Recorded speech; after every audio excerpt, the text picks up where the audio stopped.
નમસ્કાર. આઈટીઆઈ દ્વારા ચાલતા ઈ-લર્નિંગ પ્રોગ્રામમાં આપ સૌનું હાર્દિક સ્વાગત છે. આજે હું ઔદ્યોગિક તાલીમ સંસ્થામાં ચાલતા એમ્પ્લોયબિલિટી સ્કિલ્સ અંતર્ગત ઇમ્પોર્ટન્સ ઓફ એમ્પ્લોયબિલિટી સ્કિલ્સ લેશનનું આપ સૌને તાલીમસર માર્ગદર્શન આપીશ. આજે આપણે લેશન સમજવાનું છે importance of employability skills. Importance of employability skills એટલે કે રોજગારી કૌશલ્યનું મહત્વ. એ વિષય પર જતાં પહેલાં આપણે થોડીક પ્રાસ્તાવિક ચર્ચા કરીએ. પ્રાસ્તાવિક ચર્ચામાં આપણે વાત કરીએ આઈટીઆઈનું જે સ્ટ્રક્ચર છે એની વાત કરીએ. આપણી આઈટીઆઈનું જે સ્ટ્રક્ચર છે એ કોઈ પણ સામાન્ય જે શૈક્ષણિક સંસ્થાઓ નોર્મલી જે હોય છે એનાથી ઘણું અલગ હોય છે. કેવી રીતે અલગ હોય છે? તો કે મોટાભાગની શૈક્ષણિક સંસ્થાઓ જે છે એ શૈક્ષણિક સંસ્થાઓમાં વિદ્યાર્થીઓને જ્ઞાન આપવામાં આવે છે, જેને આપણે પુસ્તકીય જ્ઞાન કહી શકીએ, થિયરી નોલેજ આપવામાં આવે છે. જ્યારે આપણી ઔદ્યોગિક તાલીમ સંસ્થા જે છે એમાં માત્ર વિદ્યાર્થીને પુસ્તકનું જ્ઞાન જ નહીં પરંતુ પ્રેક્ટિકલ ટ્રેનિંગ પણ આપવામાં આવે છે. ઔદ્યોગિક તાલીમ સંસ્થા જેમાં તાલીમ શબ્દનો યુઝ કરવામાં આવે છે. મતલબ શું છે કે વિદ્યાર્થી જે છે ઔદ્યોગિક તાલીમ સંસ્થામાં માત્ર થિયરી નોલેજ જ નહીં પરંતુ પ્રેક્ટિકલ નોલેજ પણ મેળવે અને પ્રેક્ટિકલ નોલેજ મેળવી અને સ્કિલ્ડ એટલે કે કૌશલ્યયુક્ત બને. આ કૌશલ્યયુક્ત જે વિદ્યાર્થી બને છે એ જ્યારે માર્કેટમાં બહાર આવે છે ત્યારે માર્કેટ રેડી હોય છે અને સ્કિલ્ડ પ્રોફેશનલ હોય છે. આથી જ આઈટીઆઈના તમામ જે ટ્રેડ છે એને પ્રોફેશનલ ટ્રેડ કીધા છે. હવે આપણને વિચાર એવું આવે કે પ્રોફેશનલ હોવું એટલે શું, કે સ્કિલ્ડ હોવું એટલે શું? તો વ્યક્તિ જ્યારે પોતાનું ફિલ્ડ કે પોતાનું ટ્રેડ જે કાંઈ પણ છે એમાં એક્સપર્ટ બને અને માર્કેટમાં જ્યારે એન્ટર થાય છે ત્યારે એટલું માર્કેટ રેડી હોય કે માર્કેટમાં એન્ટર થતાની સાથે જ એ કમાવા માટેથીને સક્ષમ બને છે, માર્કેટમાં જે કાંઈ સ્પર્ધા છે એમાં ટકી રહેવા માટેથીને સક્ષમ બને છે, પ્રોગ્રેસ કરે છે, અલગ અલગ પ્રકારના જે પડકારો છે એ ઝીલતા શીખે છે અને સાથે સાથે પોતાનું કરિયર જે છે એમાં સફળતાના શિખરોએ પહોંચે છે. આને કહેવાય છે વ્યક્તિનું પ્રોફેશનલ હોવું. હવે આપણને વિચાર આવે કે તો પ્રોફેશનલ કઈ રીતે બનવું, માર્કેટ રેડી કઈ રીતે બનવું? તો એનો જવાબ છે ઔદ્યોગિક તાલીમ સંસ્થા. ઔદ્યોગિક તાલીમ સંસ્થામાં વિદ્યાર્થીને તાલીમાર્થીને પ્રોફેશનલ બનવા માટે થઈ અને બે પ્રકારની તાલીમ આપવામાં આવે છે. એક જે છે એ છે ટેકનિકલ સ્કિલ, જેમાં આપણને સૌને ખ્યાલ છે કે આઈટીઆઈના તમામ જે ટ્રેડ છે એનું પ્રેક્ટિકલ અને થિયરીનો સમાવેશ થઈ જાય છે. અને બીજી જે ખૂબ અગત્યની સ્કિલ છે એ છે એમ્પ્લોયબિલિટી સ્કિલ્સ. એમ્પ્લોયબિલિટી સ્કિલ્સની જો વાત કરીએ તો આપણે એવું કહી શકીએ કે પહેલાંનો એક જમાનો એવો હતો કે જ્યારે કોઈ વ્યક્તિ જે છે પોતાની ટેકનિકલ સ્કિલના આધારે માર્કેટમાં સારું એવું કાઠું કાઢી શકતા હતા. પણ હવે જમાનો ઘણો બદલાઈ ગયો છે, સમયમાં ફેરફાર આવી ગયો છે, માર્કેટ પણ ઘણું બદલાઈ ગયું છે. અત્યારે સ્પર્ધાનો જમાનો છે, માર્કેટ થોડું કોમ્પ્લેક્સ થઈ ગયું છે. આવા સંજોગોમાં માત્ર વ્યક્તિ પોતાની ટેકનિકલ સ્કિલના આધારે માર્કેટમાં ટકી શકતા નથી. આવા સમયે વ્યક્તિને જરૂર પડે છે એમ્પ્લોયબિલિટી સ્કિલ્સની. જ્યારે પણ મારી તાલીમાર્થીઓ સાથે હું વાત કરતી હોઉં છું અને માર્કેટ વિશે, પ્રોફેશનલિઝમ વિશે વાત કરતી હોઉં છું ત્યારે વિદ્યાર્થીનીઓને ચોક્કસથી એ વાત કહું છું કે ભાઈ તમે લોકો બધા એક જ ટ્રેડમાં એડમિશન લો છો. એક ટ્રેડમાં તમારાથી વધારે 100-200 ઘણા બધા તાલીમાર્થી જે છે એડમિશન લેતા હોય છે. તમે ત્યાં તમારું ટ્રેડ થિયરી અને ટ્રેડ પ્રેક્ટિકલ જે છે ભણો છો. બધા એક સરખી ટેકનિકલ સ્કિલ મેળવો છો. એક સરખી ટેકનિકલ સ્કિલ લઈને તમે માર્કેટમાં જાઓ છો. હવે માર્કેટમાં તમે જ્યારે જાઓ છો ત્યારે તમારી કોમ્પિટિશન ઘણી છે. તો આ કોમ્પિટિશનમાં એક સરખી સ્કિલ સાથે આટલા બધા વ્યક્તિમાં કોઈ નોકરીદાતા છે કે કોઈ પણ કસ્ટમર છે એ માત્ર તમારું જ સિલેક્શન શેના આધારે કરે? બીજી વસ્તુ, આખો ગાડરિયો પ્રવાહ જે જાય છે, તમે ગાડરિયા પ્રવાહનો ભાગ છો. આ ગાડરિયા પ્રવાહમાં તમે લોકો યુનિક કેવી રીતે દેખાશો, લોકોની નજરે કેવી રીતે ચડશો જેથી લોકો આવી અને તમારું નોકરીદાતા છે કે તમારા કોઈ કસ્ટમર છે તમારું સિલેક્શન કરે. બીજી વસ્તુ શું? કોમ્પિટિશન ખૂબ છે. આ કોમ્પિટિશનમાં આટલા બધા વ્યક્તિ છે, આટલું મોટું જૂથ છે જે તમારી જેવી જ ટેકનિકલ સ્કિલ અને નોલેજ ધરાવે છે. તો આ જમાનામાં તમારી ટેકનિકલ સ્કિલ, માત્ર ટેકનિકલ સ્કિલના આધારે તમારા સફળતાના ચાન્સીસ છે તમે કેવી રીતે વધારી શકો? તો એનો જવાબ છે એમ્પ્લોયબિલિટી સ્કિલ્સ. એમ્પ્લોયબિલિટી સ્કિલ્સ એટલે એવી સ્કિલ કે જે વ્યક્તિને રોજગારી મેળવતા શીખવે છે. આપણે એવું કહી શકીએ કે એમ્પ્લોયબિલિટી સ્કિલ્સ જે છે એ એવી સોફ્ટ સ્કિલનો સમૂહ છે જેને આપણે પ્રોફેશનલ સ્કિલ પણ કહી શકીએ. એવી પ્રોફેશનલ સ્કિલનો સમૂહ છે જે વ્યક્તિને માત્ર માર્કેટમાં એન્ટર થવાથી નહીં પણ એન્ટર થયા બાદ માર્કેટમાં ટકી રહેવું, દરેક પ્રકારના પડકારો ઝીલવા, સ્ટ્રેસ મેનેજમેન્ટ કરવું, પ્રોગ્રેસ કરવો, પ્રમોશન મેળવવું કે કોઈ પણ પ્રકારનું મની મેનેજમેન્ટ કરવું છે. આ બધી વસ્તુનો સમાવેશ કરી અને અંતે વ્યક્તિને સફળ થવા માટેથીને મદદરૂપ થતા હોય છે. આટલી પ્રાસ્તાવિક સમજ બાદ હવે આપણે જે આપણું મુખ્ય લેશન છે તરફ આગળ વધીએ. લેશનમાં આગળ વધતા પહેલાં આપણે થોડુંક પરિચય લઈએ કે આપણે કયા કયા ટોપિક્સ છે આજે કવર કરવાના છે લેશનમાં. તો આપણે જોઈ શકીએ છીએ કે રોજગારી સૌથી પહેલો જે ટોપિક આપણે લેશું એ છે રોજગારી કૌશલ્ય એટલે શું, બીજું જે છે મુખ્ય રોજગારી કૌશલ્યો, ત્રીજું છે રોજગારી કૌશલ્યોનું મહત્ત્વ, ચોથું છે રોજગારી કૌશલ્ય હસ્તગત કરવાના પગલાં, ત્યારબાદ આપણે જોશું વિકાસશીલ માનસિકતા સાથે સ્વયં શીખનાર કઈ રીતે બનવું, એ પછીનો ટોપિક છે વિકાસશીલ માનસિકતા અને સ્થિર માનસિકતા. હવે આપણે સમજીએ રોજગારી કૌશલ્ય એટલે શું. રોજગારી કૌશલ્ય જે છે એને ઇંગ્લિશમાં આપણે કહીએ છીએ એમ્પ્લોયબિલિટી સ્કિલ્સ. એમ્પ્લોયબિલિટી સ્કિલ્સ જે છે એ 3 શબ્દનો બનેલો શબ્દ સમૂહ છે.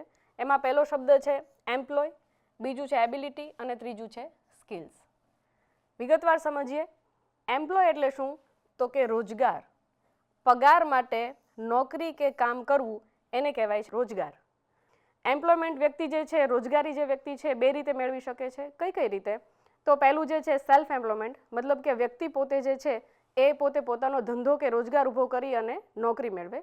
બીજું જે છે એ એમ્પ્લોયમેન્ટ છે. એમ્પ્લોયમેન્ટ મતલબ કે કોઈ નોકરીદાતા છે એની અંડરમાં નોકરી કે જોબ કરી અને વેતન મેળવવું. અલ્ટિમેટલી રોજગારનો મતલબ એવો થાય છે કે કોઈ નિશ્ચિત કામ કરી અને વેતન મેળવવું. વ્યક્તિ છે રોજગારયુક્ત ત્યારે જ ગણાય છે જ્યારે વ્યક્તિ પોતે કોઈની અંડરમાં જોબ કરે, નોકરી કરે અથવા સેલ્ફ એમ્પ્લોયમેન્ટ કરે, પોતાની રીતે પોતાનો કામ ધંધો કરે છે, પણ આ કામના બદલામાં એને ફિક્સ ચોક્કસ વેતન મળે છે, ત્યારે જે વ્યક્તિ જે છે એ રોજગારયુક્ત કહેવાય છે, જેને એમ્પ્લોયડ કહી શકાય. ત્યાર પછીનો જે શબ્દ છે એ છે એબિલિટી એટલે કે ક્ષમતા. ક્ષમતા એટલે શું તો કે કોઈ કાર્ય સારી રીતે કરવાની સમજણ કે આવડત. નોર્મલી એબિલિટી એ એવી વસ્તુ છે જે નેચરલ વસ્તુ છે, જે બાય બોર્ન આપણામાં હોય છે, જે કેળવવી પડતી નથી. ઉદાહરણ સાથે આપણે સમજીએ જેથી આપણને વધારે આ વસ્તુ છે એ ક્લિયર થશે. કોઈ વ્યક્તિ એવું કહે છે કે મારામાં બોલવાની ક્ષમતા ખૂબ સારી છે, મારામાં કન્વિન્સિંગ પાવર ખૂબ સારો છે, હું આત્મવિશ્વાસુ છું, હું ગમે એટલા વ્યક્તિ સામે બેઠા હોય બહુ આત્મવિશ્વાસથી એમની સાથે વાતચીત કરી શકું છું અથવા એમની સાથે એમને કોઈ પણ પ્રકારનો લેક્ચર આપી શકું છું.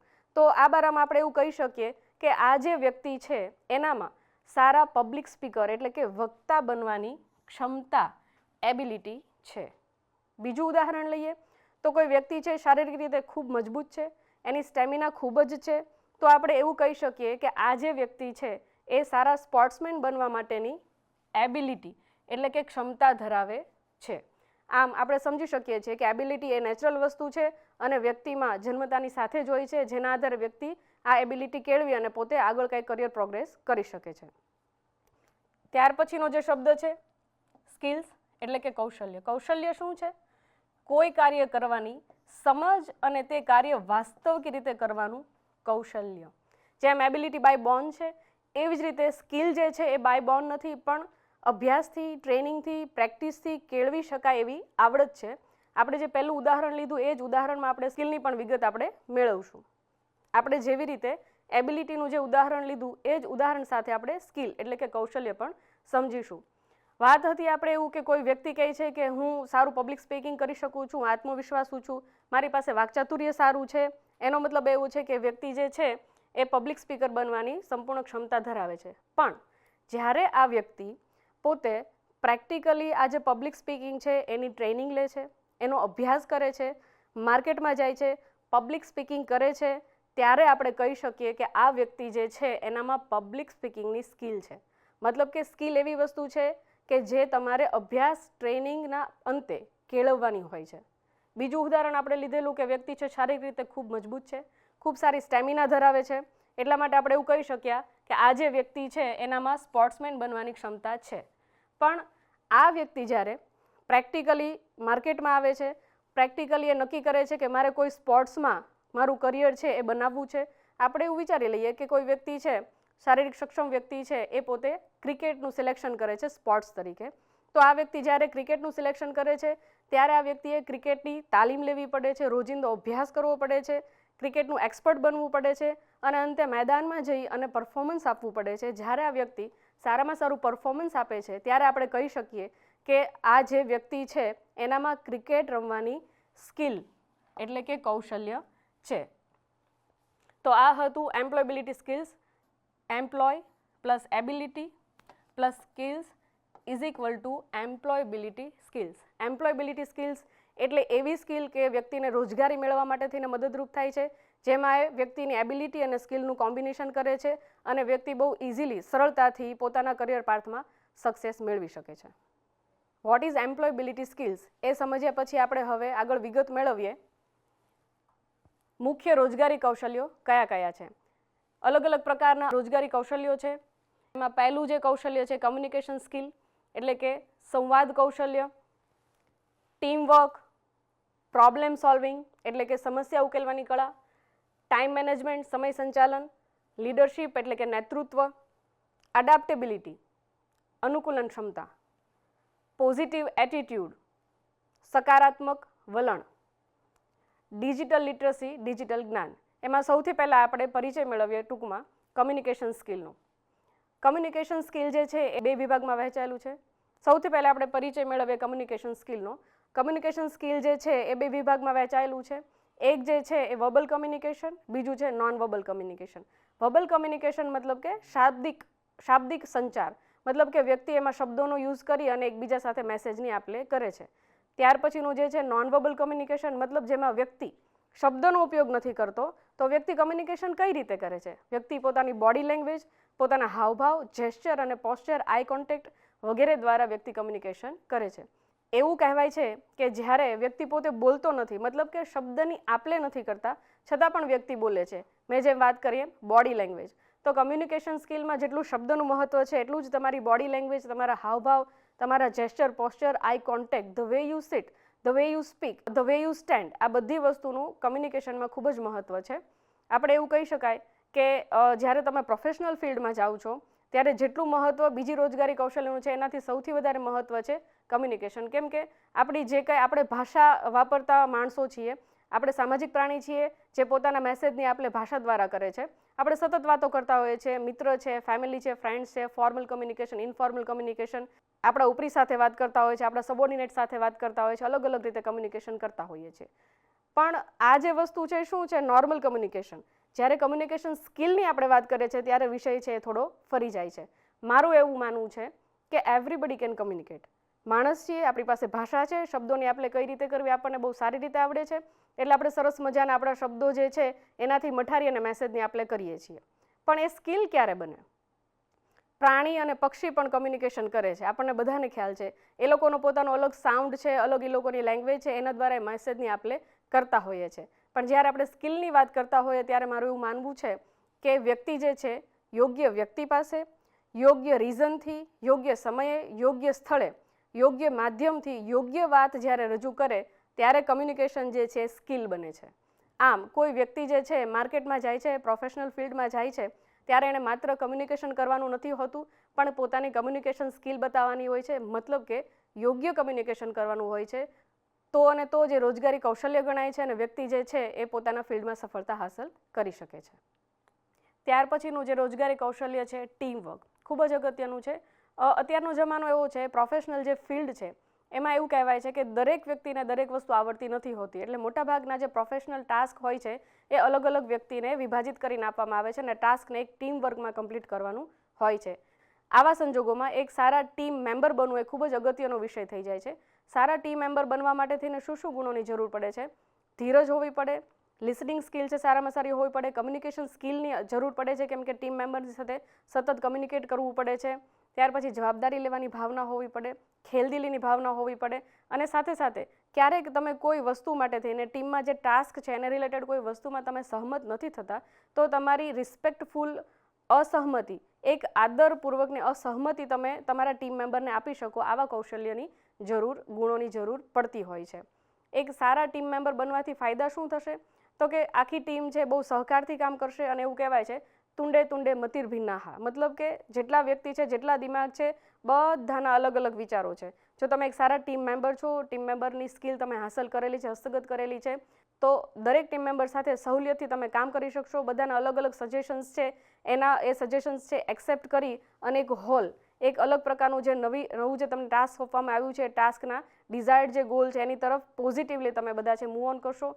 ટીમમાં પોઝિટિવ એટમોસ્ફિયર રહેશે, સ્ટ્રેસ લેવલ ઓછું રહેશે, પ્રોડક્ટિવિટી જેમ વાત કરીએ એમ વધશે, અને સાથે સાથે આખી જે ટીમ છે એક કોમન ગોલ તરફ છે એ પોઝિટિવલી આગળ વધશે અને જે ડિઝાયર્ડ ગોલ છે અચીવ કરી અને સક્સેસફુલ થઈ શકાય છે. ત્યાર પછીનું જે કૌશલ્ય છે પ્રોબ્લેમ સોલ્વિંગ, મતલબ કે સમસ્યાનો ઉકેલ, સમસ્યા નિવારણ. સમસ્યા નિવારણમાં આપણે એવું કહી શકાય કે આજનો જમાનો એવો છે કે અનેક પ્રકારના પડકારો છે ડગલે ને પગલે આવતા હોય છે. ત્યારે વ્યક્તિ જે છે એ આ જે આવતા પડકારો છે એનાથી ગભરાઈ જાય છે, મુશ્કેલીમાં મુકાઈ જાય છે અને નાસીપાસ થઈ જાય છે. પણ જ્યારે આ જે કાંઈ પણ પ્રોબ્લેમ જીવનમાં આવે છે, કરિયરના ક્ષેત્રમાં આવે છે, પર્સનલી કે સોશિયલી કાંઈ પણ આવે છે, એમાં વ્યક્તિ નાસીપાસ થવાની જગ્યાએ જ્યારે આ પ્રોબ્લેમ આવે છે એ પ્રોબ્લેમનું નિવારણ, એનું સોલ્યુશન કઈ રીતે લાવવું એ તરફ આગળ વધે છે, ત્યારે પ્રોબ્લેમ સોલ્વિંગ જે છે એ સ્કિલ બની જાય છે. પ્રોબ્લેમ સોલ્વિંગમાં આપણે એવું કહી શકીએ કે વ્યક્તિ બે પ્રકારના હોય છે. અમુક જે હોય છે એ પ્રોબ્લેમ ઓરિએન્ટેડ હોય છે અને અમુક જે હોય છે પ્રોબ્લેમ સોલ્વિંગ હોય છે. પ્રોબ્લેમ ઓરિએન્ટેડ વ્યક્તિ એટલે શું? તો એને હંમેશાથી પ્રશ્ન હોય છે વાય મી. હંમેશાથી ભગવાનને પૂછ્યા કરે છે કે મારી સાથે જ આવું બધું કેમ બન્યા કરે છે. એને એવું જ લાગે છે કે બધી જીવનની જે કાંઈ મુશ્કેલી, પડકાર જે છે એ મારી સાથે જ આવે છે, મારી પાસે જ આવે છે અને મને નાસીપાસ કરવા માટે થઈને, મને ફેલ કરવા માટે થઈને આવે છે. જ્યારે પ્રોબ્લેમ સોલ્વિંગ જે વ્યક્તિ છે એ શું કહે છે કે ટ્રાય મી. જેટલા પ્રોબ્લેમ, જે કાંઈ અડચણો આવી હોય ભલે આવે, પણ એ બધામાંથી હું હંમેશા સોલ્યુશન કાઢી અને આગળ વધીશ. એને કહેવાય છે problem solving skill. Problem solving માટે થઈ અને બહુ નાનકડા 2-3 સ્ટેપ છે. આ સ્ટેપ જો આપણે ફોલો કરી શકીએ તો ઇઝીલી કોઈ પણ પડકારજનક સ્થિતિ છે એમાંથી બહાર આવી શકીએ છીએ. સ્ટેપ્સ શું છે? તો સૌથી પહેલું જે છે એ પ્રોબ્લેમને આઈડેન્ટિફાઈ કરવાનું છે. જ્યારે આપણી સામે પ્રોબ્લેમ આવે છે ત્યારે વાય મી નહીં, પણ વોટ ઇઝ ધ પ્રોબ્લેમ. મતલબ કે પ્રોબ્લેમ કઈ રીતે આવ્યો, કેમ આવ્યો એવું નહીં, પણ શું પ્રોબ્લેમ આવ્યો છે એ તરફ આપણે વધારે ધ્યાન આપવું પડે. જ્યારે તમે પ્રોબ્લેમ આઈડેન્ટિફાઈ કરો છો ત્યારે અડધો પ્રોબ્લેમ જે તમારો છે ઓલરેડી સોર્ટ થઈ જાય છે. ત્યાર પછીનું જે સ્ટેપ છે શું છે? તો કે તમે પ્રોબ્લેમ આઈડેન્ટિફાઈ કરી લીધું, તમને ખબર છે કે ધીસ ઇઝ ધ પ્રોબ્લેમ. હવે આગળ આ જે પ્રોબ્લેમ છે એનું સોલ્યુશન તરફી, આના બેસ્ટ પોસિબલ સોલ્યુશન્સ કયા હોઈ શકે એ જાણવા તરફ આપણે આગળ વધવું પડે. 4 થી 5 સોલ્યુશન જે આપણને એની માટે થઈને પોસિબલ લાગે છે એ એકઠા કરી અને આગળનું સ્ટેપ આપણે શું લઈએ છીએ કે આ 4 કે 5 જે સોલ્યુશન પ્રોબ્લેમના છે એમાંથી બેસ્ટ સોલ્યુશન જે છે એ આપણે શોધી કાઢીએ છીએ અને આ જે પ્રોબ્લેમ છે એનું સોલ્યુશન, બેસ્ટ જે સોલ્યુશન આપણને લાગે છે ઇમ્પ્લિમેન્ટ કરીએ છીએ. જરૂરી નથી કે જે સોલ્યુશન આપણને બેસ્ટ લાગે છે આપણા પ્રોબ્લેમનું કાયમ સોલ્યુશન હોય. તો ફરીવાર આપણે પ્રોસેસ કરીએ છીએ અને ફરીવાર બેસ્ટ સોલ્યુશન જે છે એ લાવી અને ઇમ્પ્લિમેન્ટ કરીએ છીએ. જો આટલી નાનકડી પ્રોસેસ આપણે ફોલો કરીએ ધ્યાનથી, પોઝિટિવલી, તો ચોક્કસથી કોઈ પણ પ્રોબ્લેમ છે એનો હલ આપણે કાઢી અને આપણા જીવનમાં, આપણા કરિયરમાં આપણે ચોક્કસથી આગળ વધી શકીએ છીએ. એટલા માટે જ આ કૌશલ્ય જે છે એને મહત્વનું રોજગારી કૌશલ્ય કીધું છે. આગળનું રોજગારી કૌશલ્ય જોઈએ તો એ જે છે ટાઈમ મેનેજમેન્ટ. આપણે એવું કહી શકાય કે આ જે યુગ છે, આ જે સમય છે એ ડેડલાઇન અને ટાઈમ લિમિટનો સમય છે. કોઈ પણ કાર્ય, કોઈ પણ ટાસ્ક છે એ ટાઈમ લિમિટમાં પૂરું કરવાનું હોય છે, ડેડલાઇન હોય છે, ડેડલાઇનનું પ્રેશર હોય છે. આવા સંજોગોમાં જો વ્યક્તિ યોગ્ય રીતે ટાઈમ મેનેજમેન્ટ કરી શકે તો ચોક્કસથી પોતાના ટાસ્ક, જીવનના ટાસ્ક છે, પોતાના જે પ્રોફેશનલ ટાસ્ક છે એ ઇઝીલી છે કમ્પ્લીટ કરી શકે છે અને જે સ્ટ્રેસ છે એમાંથી એ બહાર આવી શકે છે. ટાઈમ મેનેજમેન્ટ માટે પણ 2-3 સિમ્પલ સ્ટેપ્સ છે, જો એ ફોલો કરીએ તો ઇઝીલી ટાઈમ મેનેજમેન્ટ કરી શકતા હોઈએ છીએ. શું કરવાનું છે? જેટલા ટાસ્ક છે એને ડિવાઈડ કરવાના છે નાના નાના ભાગોમાં અને પછી એમાંથી પ્રાયોરિટી ડિસાઇડ કરવાની છે કે આટલા બધા 3 થી 4 જે ટાસ્ક છે એમાંથી સૌથી પહેલું કાર્ય, જે પહેલું ટાસ્ક છે મારે કયું કરવું જોઈએ. એકવાર તમારા ટાસ્કની પ્રાયોરિટી 1, 2, 3 ડિસાઇડ થઈ જાય છે ત્યાર પછીનું સ્ટેપ છે આ જે કાર્ય છે એ કઈ રીતે કરવું એનું આયોજન કરવું. એકવાર આ વસ્તુનું જે આયોજન થઈ જાય છે પછી નક્કી કરવું કે આ જે કામ છે કેટલા ડ્યુરેશનમાં કમ્પ્લીટ કરવું, જે ખૂબ અગત્યનું છે. ઘણીવાર એવું થતું હોય છે કે કાર્યની જે ટાઈમ લિમિટ હોય છે એનાથી બહાર આપણે જતા રહેતા હોય છે. કરેલા કામનું ગમે એટલું પરફેક્ટ કામ હોય પણ એ કામનું મહત્ત્વ રહેતું નથી. એટલે જે કાર્ય છે એની માટે થઈને તમે ટાઈમ લિમિટ સેટ કરો કે આ પ્રાયોરિટીનું કામ છે, આ કામ છે એ મારે આટલા સમયમાં ચોક્કસથી પૂરું કરવું પડે. એકવાર તમે આ વ્યવસ્થિત પ્રકારે ટાઈમ મેનેજમેન્ટના જો સ્ટેપ્સ ફોલો કરો છો તો ચોક્કસથી કોઈ પણ ટાસ્ક છે ઇઝીલી તમે ફોલો કરી શકો છો, ઇઝીલી એમાંથી આઉટપુટ મેળવી શકો છો. ટાઈમ મેનેજમેન્ટનો ફાયદો શું છે કે વર્કલોડ તમારો ઘટી જાય છે, સ્ટ્રેસ તમારું ઘટી જાય છે, કામ છે ડેડલાઇનમાં જે છે પૂરું કરવાનું હોય ટાઈમ લિમિટમાં પૂરું થઈ જાય છે, તમારી પ્રોડક્ટિવિટી વધે છે, કોઈ પણ પ્રકારના પડકારો છે એનો ઇઝીલી તમે સામનો કરી શકો છો. પ્લસ તમારી ઇમ્પ્રેશન પણ સારી પડે છે અને તમારા પ્રમોશનના કે કરિયર ગ્રોથના ચાન્સીસ પણ વધી જાય છે. અને બીજો એક અગત્યનો ફાયદો ટાઈમ મેનેજમેન્ટનો એ છે કે વ્યક્તિ પોતે પોતાની પર્સનલ અને પ્રોફેશનલ લાઈફ પણ બહુ ઇઝીલી બેલેન્સ કરી શકે છે. નેક્સ્ટ જે રોજગારી કૌશલ્ય છે લીડરશિપ. બહુ અગત્યનું જે રોજગારી કૌશલ્ય છે. તમે સેલ્ફ એમ્પ્લોયમેન્ટ કરો છો કે કોઈની અંડરમાં નોકરી કરતા હો છો, લીડરશિપનો ગુણ જે છે તમારા કરિયર ગ્રોથ માટે થઈને ખૂબ જ અગત્યનો થઈ જાય છે. લીડરશિપની સ્કિલ એટલે એવી સ્કિલ કે જેના દ્વારા તમે બીજા વ્યક્તિને ગાઈડ કરો છો, સપોર્ટ કરો છો અને મોટિવેટ કરો છો. ખૂબ અગત્યનું છે. અત્યારે લોકોના જીવનમાં કોઈ પણ કાર્ય કરવાનું હોય છે, લોકો મોટિવેટેડ નથી હોતા, લોકોને જોઈતો સપોર્ટ નથી મળતો, જોઈતું ગાઈડન્સ નથી મળતું અને લોકો પાછા પડતા હોય છે.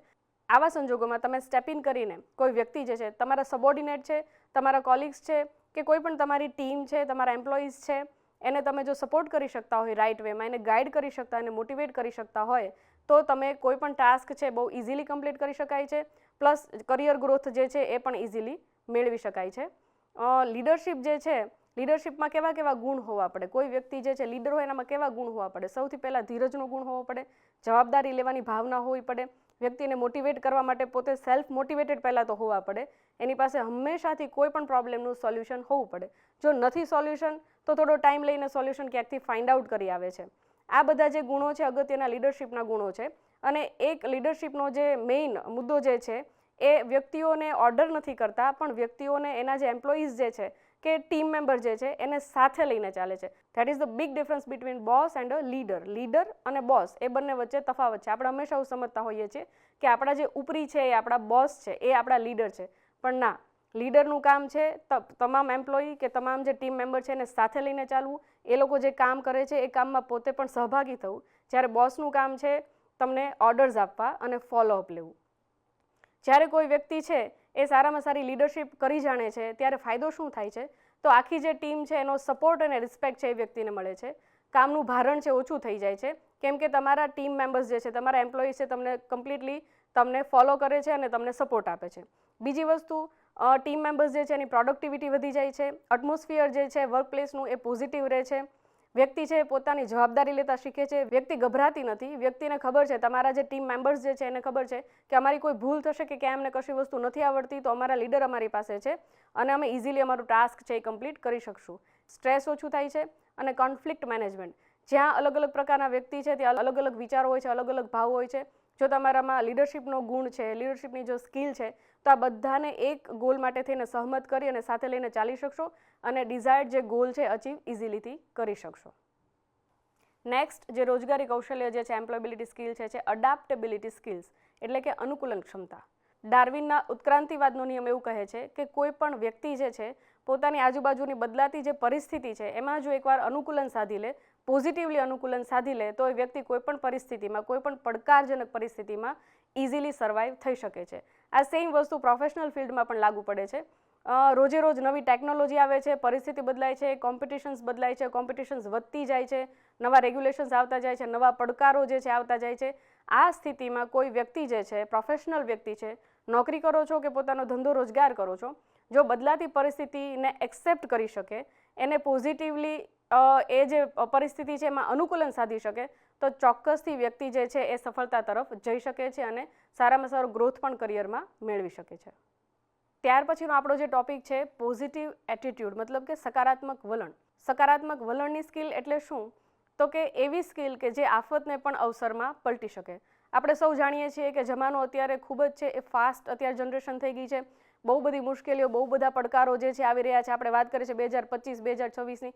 સતત રોજે રોજ એવા નવા પડકારો આવ્યા કરે છે કે આપણે નાસીપાસ થઈ જવાય છે.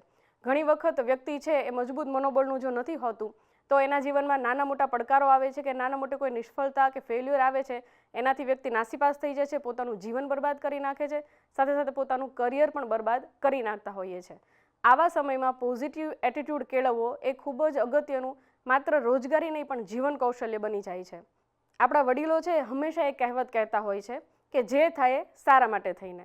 આ બહુ જૂની અને જાણીતી પોઝિટિવ એટીટ્યૂડ કેળવવાની ટ્રીક છે.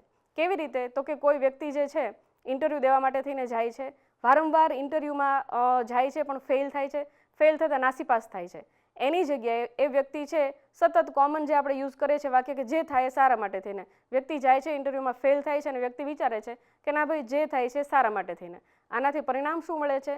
વ્યક્તિ જે છે માનસિક રીતે નેક્સ્ટ ઇન્ટરવ્યૂ માટે થઈને રેડી થઈ જાય છે, હકારાત્મક વલણ આવે છે અને ચોક્કસ એના માટે જે યોગ્ય તક છે, યોગ્ય તક ઝડપી અને પોતાની કારકિર્દી છે એ સારી રીતે બનાવી શકે છે. આમ આજના જીવનમાં બીજા બધા જે કાંઈ રોજગારી કૌશલ્ય છે એમાં સૌથી અગત્યનું બીજું કૌશલ્ય છે હકારાત્મક વલણ. હકારાત્મક વલણમાં જો આગળ વાત કરીએ તો એક બહુ જાણીતું ઉદાહરણ હું આપ સૌને આપવા માગું છું જે તમે રિલેટ કરી શકશો અને એનાથી આપણને થોડી પોઝિટિવિટી પણ મળશે. નામ જાણીતું છે સ્ટીફન હોકિન્સ. સ્ટીફન હોકિન્સ જે છે એ ઇંગ્લિશમેન હતા કે જે બહુ જાણીતા કોસ્મોલોજિસ્ટ હતા અને ફિઝિસિસ્ટ હતા અને પોતાની બ્લેક હોલ થિયરી માટે થઈ અને ખૂબ ફેમસ થયેલા. બીજી ઘણી બધી એમની થિયરી છે, પણ મેઇન જે થિયરી માટે ફેમસ થયેલા એ હતી બ્લેક હોલની થિયરી. હવે આપણે સૌ જાણીએ છીએ કે સ્ટીફન હોકિન્સ છે 21 વર્ષની ઉંમરે એમને મોટર ન્યુરોન ડિઝીઝ જે છે ડિટેક્ટ થયેલો, અને આ ડિઝીઝમાં એવું હોય છે કે વ્યક્તિ જે છે એ કમ્પ્લીટલી પેરેલાઇઝ થઈ જાય છે. સ્ટીફન હોકિન્સનો જ્યારે પણ આપણે ફોટો જોઈએ છીએ ત્યારે આપણને ખ્યાલ છે કે હંમેશા વ્હીલચેરમાં જ બેઠેલા હોય છે. એમના અંગો કોઈ પ્રકારનું મૂવમેન્ટ કરતા નથી, એમની સ્પીચ પણ બહુ પ્રોપરલી આવતી નથી. છતાં પણ સ્ટીફન હોકિન્સ છે એ દુનિયાના એકમાત્ર એવા વ્યક્તિ છે કે જેણે બ્લેક હોલની થિયરી આપી છે. પોઝિટિવિટી, પોઝિટિવ એટીટ્યુડ જીવન તરફ હોવું. આપણને નાની શરદી થઈ જાય છે કે સહેજ તાવ આવી જાય છે તો તરત આપણે નાસીપાસ થઈ જઈએ છીએ, સહેજ મસ્તી નિષ્ફળતાથી આપણે નાસીપાસ થઈ જઈએ છીએ. ત્યારે સ્ટીફન હોકિન્સને જ્યારે આપણે જોઈએ છીએ, એનો ફોટો આપણે નજર સામે રાખીએ તો આપણને ખબર પડે કે જે વ્યક્તિ 21 વર્ષની ઉંમરથી પોતે વ્હીલચેરમાં છે, બેડ રીડન છે, એ વ્યક્તિએ વિશ્વની કોઈ પણ ન આપી શકે એવી મહાન થિયરી, બ્લેક હોલની થિયરી બી આપી છે અને ખૂબ ફેમસ થયા છે. તો આનાથી વિશેષ પોઝિટિવ એટીટ્યુડ માટે થઈને કોઈ ઉદાહરણ મારા મતે હોતું નથી. નેક્સ્ટ જે એમ્પ્લોયબિલિટી સ્કિલ છે એ છે ડિજિટલ કૌશલ્ય, મતલબ કે આઈટી લિટરસી. આઈટી લિટરસી વિશે આપણે એવું કહી શકીએ કે અત્યારે જે જમાનો છે એઆઈનો જમાનો છે, આપણે સૌ જાણીએ છીએ. ઓનલાઈનનો જમાનો છે. એક જમાનો એવો હતો કે આખા રૂમમાં સમાય એટલા મોટા કમ્પ્યુટરથી લઈ આજે માત્ર હથેળીમાં સમાય એવા કમ્પ્યુટર આવી ગયા છે. આ સમયમાં ડિજિટલ લિટરસી જે છે, ડિજિટલ નોલેજ જે છે એ માત્ર સફળતા માટે થઈને નહીં, કરિયર ગ્રોથ માટે થઈને નહીં, પણ સર્વાઈવલ માટે થઈને અગત્યનો વિષય થઈ પડ્યો છે. હવે જે આપણે સમજવાનું છે એ છે રોજગારી કૌશલ્યનું મહત્ત્વ. રોજગારી કૌશલ્ય છે એ શું છે જાણ્યા પછી આપણે જાણીએ કે આ રોજગારી કૌશલ્ય છે આપણને કયા કયા ક્ષેત્રમાં મદદરૂપ થઈ શકે છે. નોકરી મેળવવામાં મદદરૂપ થઈ શકે છે, કાર્યસ્થળ પર ઉત્તમ કામગીરી અને વર્તન કરવામાં મદદરૂપ થઈ શકે છે, સાથે સારા વ્યવસાયિક સંબંધ વિકસાવવામાં પણ મદદરૂપ થઈ શકે છે. કારકિર્દી વિકાસમાં ચોક્કસથી રોજગારી કૌશલ્યો જે છે મદદરૂપ થતા હોય છે. આત્મવિશ્વાસ અને વ્યક્તિત્વ વિકાસમાં પણ રોજગારી કૌશલ્યનો મહત્વ ફાળો હોય છે. ઉદ્યોગ સાહસિકતા માટે પણ ઉપયોગી થાય છે. હવે આ જે વિષય છે એ આપણે થોડો ડિટેલમાં સમજીએ. રોજગારી કૌશલ્ય જે છે નોકરી મેળવવામાં કઈ રીતે મદદરૂપ થતું હોય છે, તો નોકરી મેળવવાનું પ્રથમ પગથિયું આપણને બધાને ખબર છે કે ઇન્ટરવ્યૂ. ઇન્ટરવ્યૂ માટે થઈને જો કોઈ વ્યક્તિ જે છે એની પાસે રોજગારી કૌશલ્ય છે અને એક વ્યક્તિ એવી છે કે જેની પાસે રોજગારી કૌશલ્ય નથી, તો એનામાં શું તફાવત આવે અને સિલેક્શનના ચાન્સીસ કેવા ઘટે એની માટે એક નાનું ઉદાહરણ લઈ લઈએ. એક તાલીમાર્થી જે છે જે પોતાની ટેકનિકલ સ્કિલમાં ખૂબ સાઉન્ડ છે, એની પાસે ખૂબ સરસ ટેકનિકલ નોલેજ છે, રેન્કર છે પોતાના ફિલ્ડમાં. એક તાલીમાર્થી એવો છે કે જેની પાસે ટેકનિકલ નોલેજ જે છે ટેકનિકલી બહુ સાઉન્ડ નથી, ટેકનિકલ નોલેજ ઓછું છે, એવરેજ છે, પણ એની સામે એની પાસે રોજગારી કૌશલ્ય જેમ કે કમ્યુનિકેશન સ્કિલ સારી છે, પ્રેઝન્ટેશન સ્કિલ સારી છે, કોન્ફિડન્સ છે, આ બધી વસ્તુથી વ્યક્તિ સજ્જ છે.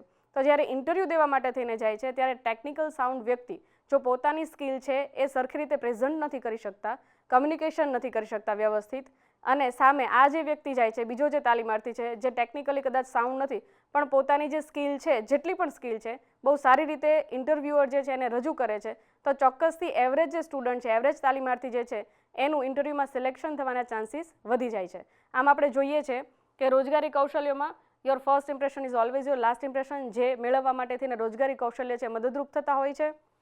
કમ્યુનિકેશન સ્કિલ, આત્મવિશ્વાસ, રજૂઆતની કળા જે મેં વાત કરી, પ્રેઝન્ટેશન સ્કિલ અને હકારાત્મક વલણ, પોઝિટિવ. ગમે એટલી ફેલિયર આવે છે પણ છતાં પણ વ્યક્તિ પ્રયત્નશીલ રહે છે તો ચોક્કસથી નોકરી મેળવવા માટે થઈ અને રોજગારી કૌશલ્યોને મદદરૂપ થાય છે. ત્યાર પછી કાર્યસ્થળ ઉપર જે છે રોજગારી કૌશલ્ય, એકવાર તમે જોબ મેળવી લો છો પછી તમારું જે વર્કપ્લેસ છે ત્યાં રોજગારી કૌશલ્યો તમને કઈ રીતે મદદરૂપ થઈ શકે એની એક યાદી આપેલી છે, અને એવા કયા કયા રોજગારી કૌશલ્યો છે કે જે તમને કાર્યસ્થળ ઉપર મદદરૂપ થઈ શકે. અનુકૂલન ક્ષમતા, પ્રભાવક વ્યક્તિત્વ જે છે, પડકારો સ્વીકારવા, સમસ્યાનો ઉકેલ, પ્રોબ્લેમ સોલ્વિંગ આપણે સમજી લીધું છે, જવાબદારી લેવાની ક્ષમતા, સમય સંચાલન અને જટિલ વિચારણા અને નિર્ણયકરણ. આ એવા એમ્પ્લોયબિલિટી સ્કિલ્સ છે. આપણે અનુકૂલન ક્ષમતાની વાત કરી કે બદલાતી પરિસ્થિતિ છે એમાં પોતે અનુકૂલન સાધી શકે તો ચોક્કસથી જે છે પ્રોગ્રેસ મેળવી શકે છે. આ સિવાયના પણ ઘણા એવા એમ્પ્લોયબિલિટી સ્કિલ્સ છે, એવા રોજગારી કૌશલ્યો છે કે જે હસ્તગત કરવાથી, અને સાથે સાથે આ મેઇન રોજગારી કૌશલ્યો છે જે હસ્તગત કરવાથી કોઈ પણ વ્યક્તિ છે પોતાના કાર્યસ્થળ ઉપર સારામાં સારું કામ આપી શકે છે અને પોતાના કરિયરનો પ્રોગ્રેસ કરી શકે છે. આગળ વાત કરીએ તો કોઈ વ્યક્તિ જે છે રોજગારી કૌશલ્યો હસ્તગત કરીને સારા વ્યવસાયિક સંબંધો કઈ રીતે વિકસાવી શકે, તો સૌથી અગત્યનો વિષય છે કમ્યુનિકેશન સ્કિલ. વ્યક્તિને પોતાના પ્રોફેશનલ ફિલ્ડમાં ઘણા બધા લોકો સાથે કમ્યુનિકેશન કરવાનું થતું હોય છે. પોતાના સહકર્મચારીઓ છે, પોતાના ઉપરી અધિકારીઓ છે, પોતાના સબોર્ડિનેટ્સ છે, કસ્ટમર છે, ડીલર્સ છે, સેલ્ફ એમ્પ્લોયમેન્ટ જો કરતા હો છો, તો અલગ અલગ વ્યક્તિ સાથે તમારી જો કમ્યુનિકેશન સ્કિલ જે છે એ હસ્તગત કરેલી હશે તો ચોક્કસથી તમારા વ્યવસાયિક સંબંધો જે છે એ ખૂબ સાઉન્ડ રહેશે અને ખૂબ સારી રીતે તમે તમારા કાર્યનું સંચાલન કરી શકશો અને પ્રોગ્રેસ તરફ આગળ વધી શકશો. ત્યાર પછી છે હકારાત્મક વલણ, ટીમવર્ક, સંઘર્ષોનું સંચાલન. જો તમારી પાસે સંઘર્ષોનું સંચાલન કરવાની સ્કિલ છે તો ચોક્કસથી જે પણ નવા પડકારો આવે છે, જે કાંઈ પણ સંઘર્ષો, બાહ્ય સંઘર્ષો કે આંતરિક સંઘર્ષો વર્કપ્લેસના જે છે એ બહુ સારી રીતે તમે ડીલ કરી શકો છો અને ચોક્કસથી વ્યક્તિ સાથે થતા સંઘર્ષો ટાળી શકો છો અને સારા વ્યવસાયિક સંબંધો વિકસાવી શકો છો. ત્યાર પછી આપણે જોઈએ કારકિર્દી વિકાસમાં રોજગારી કૌશલ્યો જે છે કઈ રીતે મદદરૂપ થતા હોય છે. તો સૌથી પહેલું આપણે અહીંયા જોઈ શકીએ છીએ સેલ્ફ એનાલિસિસ એટલે કે SWOT એનાલિસિસ. રોજગારી કૌશલ્યમાં SWOT એનાલિસિસ જે છે એ ખૂબ જ અગત્યનું કૌશલ્ય થઈ પડે છે. SWOT એનાલિસિસ મતલબ શું? S મતલબ વ્યક્તિની સ્ટ્રેન્થ, W મતલબ વ્યક્તિની વીકનેસ, O મતલબ વ્યક્તિને મળતી તકો, ઓપોર્ચ્યુનિટી, અને T મતલબ થ્રેટ મતલબ કે બાહ્ય અડચણો. SWOT એનાલિસિસ કરી અને વ્યક્તિ પોતાનું સેલ્ફ એનાલિસિસ કરી શકે છે. કેવી રીતે વ્યક્તિ પોતે જાણી શકે છે પોતાની કઈ સ્ટ્રેન્થ છે, કઈ વીકનેસ છે, પોતાના કારકિર્દી પ્રોગ્રેસ માટે, કરિયર પ્રોગ્રેસ માટે થઈને કઈ વીકનેસ વ્યક્તિમાં છે કે જે એને ઓવરકમ કરવાની છે એ જાણી શકે છે. સાથે સાથે માર્કેટમાં એના પોતાના ફિલ્ડમાં એને લગતી કઈ કઈ તકો, ઓપોર્ચ્યુનિટીઝ અવેલેબલ છે એનું પણ સંશોધન કરી શકે છે અને સાથે એ પણ જાણી શકે છે કે પોતાના કારકિર્દીના વિકાસ માટે થઈને કઈ કઈ એવી બાહ્ય અડચણો છે, થ્રેટ છે કે જેનાથી એ વ્યક્તિએ પાછા પગલાં લેવા પડે છે અને એના કરિયરના પ્રોગ્રેસમાં અડચણો આવે છે. SWOT એનાલિસિસ સમજ્યા બાદ ધ્યેય નિર્ધારણ. એકવાર વ્યક્તિ એવું નક્કી કરી લે છે કે મારે આ ફિલ્ડમાં આગળ વધવું છે, એની માટે આવી strength, weakness, opportunity and threat મારી પાસે છે, મેં એનાલિસિસ કરી લીધું. ત્યાર પછી વ્યક્તિને ગોલ સેટ કરતાં શીખવાડવામાં આવે છે જેનાથી વ્યક્તિ પોતાનું જે ધાર્યો ગોલ છે સેટ કરે છે, short term goal, long term goal, અને આ ગોલ છે અચીવ કરવા માટે થઈને કરિયર પાથ નક્કી કરી અને એ પાથ પર ચાલી અને પોતાનો ગોલ છે ઇઝીલી અચીવ કરે છે. અંતે પોતાની કારકિર્દીનો વિકાસ કરે છે, નોકરી મેળવે છે કે કોઈ ધંધો છે સફળતાપૂર્વક કરતા હોય છે. ત્યાર પછીના રોજગારી કૌશલ્યો જે છે નેતૃત્વ અને પહેલ વૃત્તિ, સ્વયં શિક્ષણ, સતત શીખવાની વૃત્તિ, અપડેશન અને ડિજિટલ કૌશલ્ય.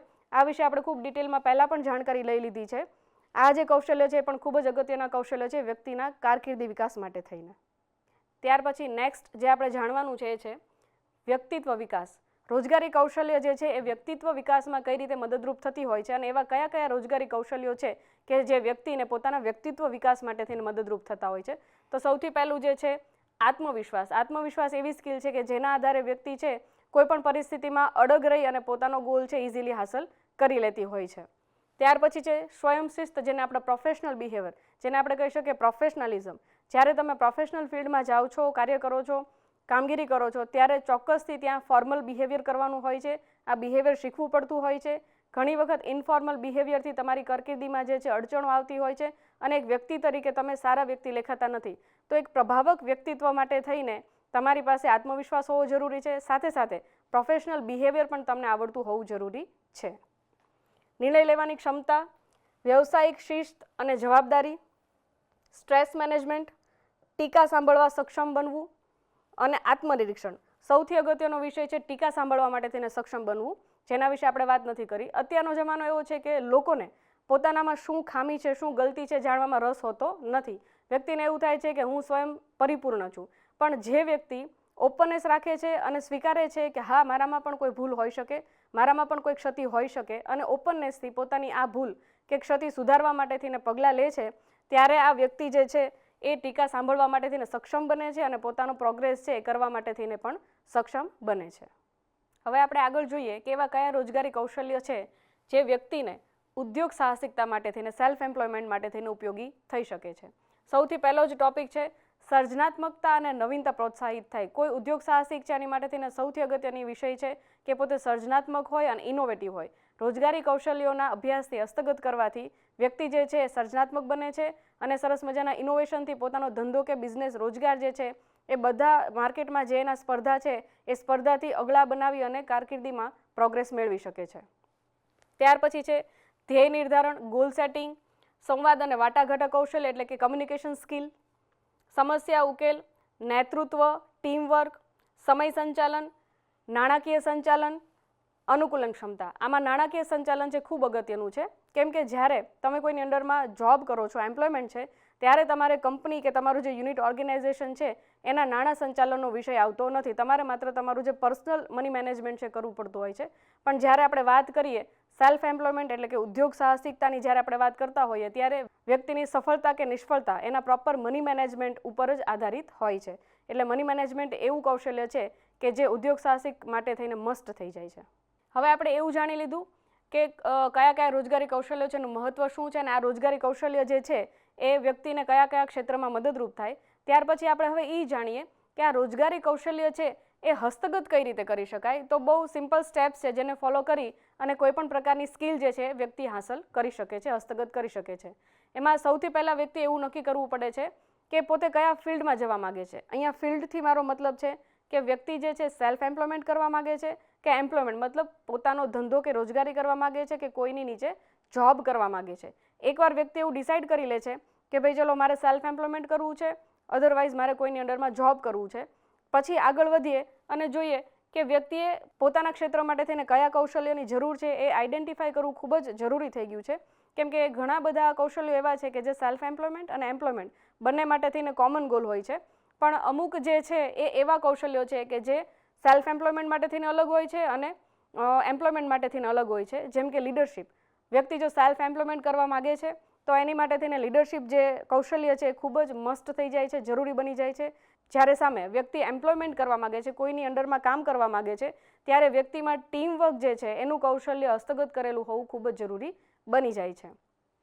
એકવાર નક્કી થઈ જાય છે વ્યક્તિએ કયા ફિલ્ડમાં જવું છે, ત્યાર પછી નક્કી કરવાનો વિષય થાય છે કે વ્યક્તિએ કઈ સ્કિલ છે હસ્તગત કરવી જરૂરી બની જાય છે. એકવાર એ આઈડેન્ટિફાઈ થયા પછી વ્યક્તિએ ગોલ સેટિંગ કરવાનું હોય છે. ગોલ સેટિંગમાં નક્કી કરીએ છીએ કે આ જે સ્કિલ છે એ મેળવવા માટે થઈને વ્યક્તિ કેટલું રેડી છે, વ્યક્તિની રેડીનેસ નક્કી કરવામાં આવે છે. પ્લસ આ જે ગોલ સેટ કરેલું છે, જે સ્કિલ હસ્તગત કરવી છે એ કેટલા સમયગાળામાં વ્યક્તિ જે છે એ સ્કિલ હસ્તગત કરી શકશે એ વસ્તુ ગોલ સેટિંગમાં નક્કી કરવાની હોય છે. ત્યાર પછી આગળનું જે સ્ટેપ છે, ગોલ સેટ થઈ ગયા પછી વ્યક્તિએ એ શોધવાનું હોય છે કે કયા સંસાધનની મદદથી વ્યક્તિ જે છે પોતે નક્કી કરેલું કૌશલ્ય હસ્તગત કરવા માગે છે. ઉદાહરણ લઈ લઈએ ડિજિટલ લિટરસી. વ્યક્તિ નક્કી કરે છે કે ભાઈ મારે ડિજિટલ લિટરસીનું કૌશલ્ય જે છે હસ્તગત કરવું મારા ફિલ્ડ માટે થઈને ખૂબ જરૂરી બની ગયું છે. ત્યારે વ્યક્તિએ નક્કી કરવું પડે છે કે આ ડિજિટલ કૌશલ્ય છે કયા માધ્યમથી એ મેળવવા માગે છે. ડિજિટલ કૌશલ્ય મેળવવા માટે થઈ અને વ્યક્તિ જે છે ફિઝિકલ ક્લાસરૂમમાં જઈ શકે છે, ત્યાં જઈને ટ્રેનિંગ લઈ શકે છે. અધરવાઇઝ અત્યારે ઓનલાઈન પણ એવા પ્લેટફોર્મ્સ અવેલેબલ છે કે જ્યાંથી એ બહુ ઇઝીલી અને ફ્રી ઓફ જે છે ડિજિટલ કૌશલ્ય હાંસલ કરી શકે. એ સિવાય વ્યક્તિ નક્કી કરે છે ઓનલાઈન પ્લેટફોર્મનો યુઝ નથી કરવો, ફિઝિકલી કોઈ ક્લાસરૂમમાં નથી જવું સમયના અભાવે. વ્યક્તિ બુકના માધ્યમથી પણ ડિજિટલ કૌશલ્ય છે એ ઇઝીલી હસ્તગત કરી શકે છે. એકવાર ડિજિટલ કૌશલ્ય કઈ રીતે મેળવવું એ નક્કી થાય છે, કોઈ પણ કૌશલ્ય કયા સંસાધનથી મેળવવું એ નક્કી થાય છે, પછી આગળ વધવાનું હોય છે કે મેળવેલા કૌશલ્યનો રોજિંદો અભ્યાસ. એકવાર કૌશલ્યની ટ્રેનિંગ લઈ લીધી એનો મતલબ એવું નથી કે એ જે કૌશલ્ય છે એમાં આપણે એક્સપર્ટ થઈ ગયા. એની માટે થઈ અને રોજિંદી પ્રેક્ટિસ, અભ્યાસ કરવો ખૂબ જરૂરી બની જાય છે. ત્યારે જ એ સ્કિલમાં આપણે એક્સપર્ટ થતા હોઈએ છીએ અને એ સ્કિલનો મેક્સિમમ આપણે યુઝ કરી શકતા હોઈએ છીએ. એકવાર સ્કિલ નક્કી થઈ ગઈ, એનો અભ્યાસ કરી લીધો, એક્સપર્ટ બનવા તરફ આપણે આગળ વધી ગયા છીએ, ત્યાર પછી આપણે બે ટર્મ ઉપર ફોકસ કરવાનું થાય છે. એક છે અપસ્કિલિંગ અને બીજું છે રિસ્કિલિંગ. અપસ્કિલિંગ એટલે શું? તો કે હાલનું વ્યક્તિનું જે કૌશલ્ય છે એને વધુ મજબૂત બનાવવું. ધારો કે ડિજિટલ લિટરસીમાં વ્યક્તિને જરૂર લાગી કે ભાઈ મારે કમ્પ્યુટર શીખવું જરૂરી છે, એની માટે થઈ અને મેં CCCનો કોર્સ મારે કરવો જરૂરી છે. વ્યક્તિ એકવાર CCCનો કોર્સ કમ્પ્લીટ કરે છે પછી વ્યક્તિને જરૂર પડે છે અપસ્કિલિંગ, મતલબ એની જે કૌશલ્ય હાલ છે એને વધુ એડવાન્સમાં શીખવું, વધુ મજબૂત બનાવવું. તો વ્યક્તિ આગળ જતાં ડિસાઇડ કરે છે કે CCCની ઉપર મારે CCC પ્લસ શીખવું જરૂરી બને છે, જેથી મારી હાલની જે સ્કિલ છે એને હું વધુ એડવાન્સ અને મજબૂત બનાવી શકું. ત્યાર પછીની જે ટર્મ છે રિસ્કિલિંગ. રિસ્કિલિંગ મતલબ કે વ્યક્તિ પાસે જે કોઈ સ્કિલ છે એ સિવાયની તદ્દન નવી સ્કિલ મેળવવી. રિસ્કિલિંગ મતલબ કે વ્યક્તિ પાસે હાલ જે સ્કિલ અવેલેબલ છે એનાથી તદ્દન નવી સ્કિલ છે એ આઈડેન્ટિફાઈ કરવી અને મેળવવી. અને અગેઇન રિસ્કિલિંગ માટે થઈને આ જે સ્ટેપ્સ અહીંયા બતાવેલા છે એ ફરીને ફોલો કરવાના થતા હોય છે. હવે રોજગાર કૌશલ્ય હસ્તગત કરવાના પગલાં જાણ્યા પછી આપણે એવું જાણીએ, એમાં આપણે જોઈએ કે રોજગાર કૌશલ્ય હસ્તગત કરનારી વ્યક્તિ જે છે એ સેલ્ફ લર્નર હોવું પડે. મતલબ કે પોતાની જાતે જ લર્નિંગ કરી શકે એવા અભિગમવાળું હોવું પડે. અને સેલ્ફ લર્નર માટે એવું કહેવાય છે કે એનો અભિગમ છે, એની માનસિકતા છે હંમેશા વિકાસશીલ હોવી પડે. વિકાસશીલ માનસિકતા એટલે કેવી માનસિકતા એ આપણે આગળ જાણીશું, પણ અત્યારે આપણે જાણીએ કે સેલ્ફ લર્નિંગ એટલે શું. હવે આપણે જોઈ શકીએ છીએ કે સ્વયં શિક્ષણ એ શીખવાનો એક એવો અભિગમ છે કે જેમાં વ્યક્તિ પોતાની શીખવાની જરૂરિયાત ઓળખે છે, શીખવાના લક્ષ્યો નક્કી કરે છે, જરૂરી સંસાધનો શોધે છે અને પોતાના જ્ઞાનનું મૂલ્યાંકન કરવાનો પ્રયાસ કરે છે. આ જે આખો વિષય છે, આખી જે વ્યાખ્યા છે, આપણે એક વિડીયો દ્વારા સમજીએ. સરસ મજાનો વિડીયો છે, એમાં આપણે જોઈ રહ્યા છીએ કે બકરી છે અને બકરીનું બચ્ચું છે. બકરી છે ચાલવા માટે થઈને 4 પગે ચાલવા માટે ટેવાયેલી છે, જ્યારે પાછળ આવતું જે બચ્ચું છે એ કૂદકા મારીને ચાલે છે. રસ્તામાં એક લાકડું પડ્યું છે જે બંનેના જીવનમાં અડચણ સ્વરૂપ સિમ્બોલિક છે, અને માં જે છે એ ચાલતી ચાલતી એ અડલ જે છે પાર કરી જાય છે, જ્યારે બચ્ચું જે છે જે કૂદવા માટે ટેવાયેલું છે એ આ જે લાકડું છે એની સાથે ભટકાઈને પડી જાય છે. માં છે એ નકારાત્મક રિસ્પોન્સ આપે છે. બચ્ચું જઈને કહે છે કે હું કેટલું સરસ કૂદીને પાર કરી શકું એમ છું, પણ માએ એને શું કીધું કે ના, આપણે બેટા ચાલવા માટે થઈને ટેવાયેલા છે 4 પગે, તું કૂદકો નહીં માર, તું કૂદકો મારીશ એટલે તારી હડલ છે ક્યારેય પાર થવાની નથી. પણ બચ્ચું પોતાની મસ્તીમાં છે, માં અને બચ્ચું પોતે આગળ વધતું જાય છે. ત્યાર પછી અગેન એનો એ સિનારિયો આવે છે. હવે આપણે જોઈએ કે આગળ શું થાય છે. માં 4 પગે ચાલીને જ આખું લાકડું પસાર કરે છે. બચ્ચું છે કૂદતું કૂદતું જાય છે, અગેન પડી જાય છે. માં નકારાત્મક વલણ ધરાવે છે. માં શું કહે છે કે ના ભાઈ, આપણે 4 પગે ચાલવા માટે ટેવાળ્યા છીએ, તું હંમેશા કૂદીશ તો તારું હડલ છે કોઈ દિવસ પાર થવાનું નથી, તું ચાલ એટલે તરત લાકડું જે છે એ પસાર કરી શકીશ. બીજો સિનારિયો આવ્યો જેમાં હવે આપણે જોઈ શક્યા કે બચ્ચું છે પોતાની જ સિસ્ટમ, કૂદવાની જે એને ટેવ છે, કૂદવાનું જે એની પાસે સ્કિલ છે એ સ્કિલ સાથે જ આખું જે હડલ છે એ પાર કરી જાય છે, આખું જે લાકડું છે એ પસાર કરી જાય છે. આગળ જતાં જતાં અતિ ઉત્સાહમાં એની મા સાથે ભટકાઈ જાય છે. અગેન એની મા જે છે નકારાત્મક એને કરે છે, નકારાત્મક વલણ અપનાવી અને કહે છે કે ભાઈ તે ભલે આ હડલ પાર કરી લીધું, પણ આપણે ચાલવા માટે 4 પગે ચાલવા માટે ટેવાયેલા છીએ, તું ચાલ, તું કૂદકા નહીં માર, અને એને આગળ ધક્કો મારી દે છે. બચ્ચું થોડી વાર માટે ચાલવાનો પ્રયત્ન કરે છે, અગેન પોતાને જે ટેવ છે એ પ્રમાણે કૂદકા મારતું મારતું ચાલ્યું જાય છે. આગળ જતાં ખાઈ આવે છે, બચ્ચું કૂદતા કૂદતા ખાઈ ઠેકી જાય છે. ટર્નિંગ પોઈન્ટ અહીંયા આવે છે. ટર્નિંગ પોઈન્ટ અહીંયા આવે છે કે બાળકને કૂદવા માટે ટેવાયેલું છે, માતા ના પાડે છે છતાંય બાળક કૂદીને જ ચાલે છે. એનો ફાયદો એને એ થયો છે કે જ્યારે 2 પર્વત વચ્ચે ખાઈ આવી ત્યારે કૂદકા મારવા માટે ટેવાયેલું બાળક છે ઝડપથી કૂદકો મારી અને આ જે ખાઈ કૂદી જાય છે. પણ માં જે 4 પગે ચાલવા માટે ટેવાયેલી છે એની માટે આ તદ્દન નવી પરિસ્થિતિ છે. એને ખબર નથી પડતી કે આમાં શું કરવું, અને એ માતા જે છે એને બીક લાગી જાય છે, અને બીકમાં ને બીકમાં એ ત્યાં ઊભી રહી જાય છે અને આ ખાઈ છે કેવી રીતે પસાર કરવી એનો વિચાર કરે છે. બચ્ચું જોવે છે, બચ્ચું પાછું આવે છે અને એની માને સમજાવે છે કે બહુ સરળ વસ્તુ છે માં, તું ઠેકડો મારી જા જેવી રીતે મેં મારેલો, અને તું આ હડલ છે એ પાર કરી દે. પણ માં છે એ સંકુચિત માનસિકતા ધરાવે છે. માએ શું કીધું, ના, મારાથી આ શક્ય નથી. બચ્ચું છે એ પહેલ કરનારું છે, જવાબદારી લેનારું છે, જે સ્વયં શિક્ષણના લક્ષણ છે. એ માને ધક્કો મારીને પ્રયત્ન કરે છે કે તું ચાલ, જવાબદારી, પહેલ વૃત્તિ. માં માનતી નથી. બચ્ચું ખેંચે છે, માં માનતી નથી. બચ્ચું એને કરીને પણ બતાવે છે કે આ હડલ છે કેવી રીતે પાર કરવી. અંતે બચ્ચું જે છે એ આગળ આવે છે અને માને શીખવાડે છે. માથું ઊંચું કરવાનું કહે છે, શરીર ઊંચું કરવાનું કહે છે, જેવી રીતે પોતે રાખે છે, અને કૂદવા માટે થઈને માને સક્ષમ બનાવી અને આ જે હડલ છે એ માતાને કૂદાવીને પાર કરાવી દે છે. એની માં છે એક નવો અનુભવ મેળવે છે. બચ્ચું અને માં છે પોતાના રસ્તે જાય છે. અહીંયા એક ફેરફાર આપણે એ નોંધ્યો કે 4 પગે ચાલવા ટેવાયેલી જે માં છે એ બચ્ચાના પ્રયત્નથી બચ્ચાએ પહેલવૃત્તિ કરી, જવાબદારી લીધી અને માને છે કૂદતી કરી દીધી. માએ પણ નવો અભિગમ છે એ અપનાવી લીધો અને બંને છે એ કૂદીને ચાલતા થઈ ગયા. ચાલતા ચાલતા જેટલા હડલ્સ આવે છે, લાકડા આવે છે, કૂદીને પાર કરે છે, ખાઈ આવે છે, કૂદીને પાર કરે છે, અને માં અને બચ્ચું જે છે પોતાના જીવન પથ ઉપર આગળ ને આગળ વધતું જાય છે. સ્ટોરીમાં ખૂબ સરસ વસ્તુ સમજાવી છે. એના પરથી આપણે જોઈ શકીએ છીએ કે સ્વયં શીખનારના લક્ષણો જે છે એ કેવા હોઈ શકે. તો સૌથી પહેલી વાત છે કે તેને વિશ્વાસ છે કે તે શીખી શકે છે. બચ્ચાની માં જે છે વારાઘડીએ બચ્ચાને કહે છે કે આપણાથી નહીં ચાલી શકાય, તું આ જે વસ્તુ છે ચાલીને પાર કર, કૂદવાનો પ્રયત્ન કરમાં, આ રસ્તો આપણો નથી. પણ બચ્ચું માનતું નથી. બચ્ચું છે એ સતત પ્રયત્નશીલ રહે છે અને એને વિશ્વાસ છે કે કોઈ પણ નવો જે પાઠ, નવો કાંઈ વિષય આવશે તો એ ચોક્કસથી શીખી શકશે. ત્યાર પછી બચ્ચું જે છે જિજ્ઞાસુ છે અને બચ્ચાને નવી નવી રીત ગોતવી છે. માં ચાલે છે, બચ્ચું છે કૂદે છે, માં ના પાડે છે, છતાં બચ્ચાને છે કે હું કાંઈક એવી નવી રીત ગોતીશ, આજુબાજુ કાંઈક એવું નવું છે કે જે હું મેળવીશ અને આગળ વધી શકીશ. સ્વતંત્ર રીતે માહિતી ગોતે છે. 4 પગે ચાલનારી માં છે એ 2 પર્વત વચ્ચે, પહાડ વચ્ચે જે ગેપ આવે છે એ પાર નથી કરી શકતી ટ્રેડિશનલ મેથડથી. બચ્ચું જે છે પોતાની કૂદવાની પદ્ધતિથી આખો જે ગેપ છે એ ક્રોસ કરી જાય છે. સ્વતંત્ર માહિતી ગોતવી, પહેલ કરે છે. આપણે જોયું કે કૂદવાનો જે સમય આવ્યો, વચ્ચે ગેપ આવ્યો બે પર્વત વચ્ચે, ત્યારે માં જે છે કૂદવાની ના પાડે છે, પણ બચ્ચાએ પહેલ કરી અને પોતે પોતાની જે પદ્ધતિ છે, પોતે જે નવી સ્કિલ જે હાંસલ કરેલી છે એનાથી બહુ સરળતાથી એ ગેપ છે એ કૂદીને જતું રહે છે. અને માને પણ કહે છે, જવાબદારીની ભાવના, માને પણ કહે છે કે તું, હું જે રીતે ચાલું છું, હું જે રીતે કૂદું છું એ રીતે તું આવી જા અને આ ગેપ છે આપણે ઇઝીલી ક્રોસ કરી શકશું. ત્યાર પછીના સ્વયં શીખનારના જે લક્ષણો છે એ મુજબ એ સમય સંચાલન કરે છે અને સાથે સાથે આત્મનિરીક્ષણ પણ કરે છે, જે આપણે વિગતો બચ્ચામાં પણ જોઈ કે પોતે જે છે સરસ મજાનો સમય પોતે લીધો, પોતાનું કૌશલ્ય જેને હસ્તગત કરવાનું તે હસ્તગત કર્યું અને સાથે સાથે આત્મનિરીક્ષણ પણ કર્યું કે મેં જે નવો પાથ સિલેક્ટ કર્યો છે એ રસ્તો યોગ્ય છે, એનાથી જીવનની જે કાંઈ મુશ્કેલીઓ આવે છે, હર્ડલ્સ આવે છે, લાકડું આવે છે કે પર્વતના ગેપ આવે છે, હું પાર કરી શકું છું કે કેમ. તો આ હતા સ્વયં શીખનારના લક્ષણો. હવે આપણે અગાઉ જે પ્રમાણે વાત કરીએ એ પ્રમાણે સ્વયં શીખનાર જે સેલ્ફ લર્નર છે એની માનસિકતા કેવી હોવી પડે? તો એની માનસિકતા હંમેશા જે છે એ વિકાસશીલ, જેને કહેવાય ગ્રોથ માઇન્ડસેટ હોવી પડે. અને એની સામે બીજી માનસિકતા જે છે એ સ્થિર માનસિકતા, એટલે કે ફિક્સ્ડ માઇન્ડસેટ.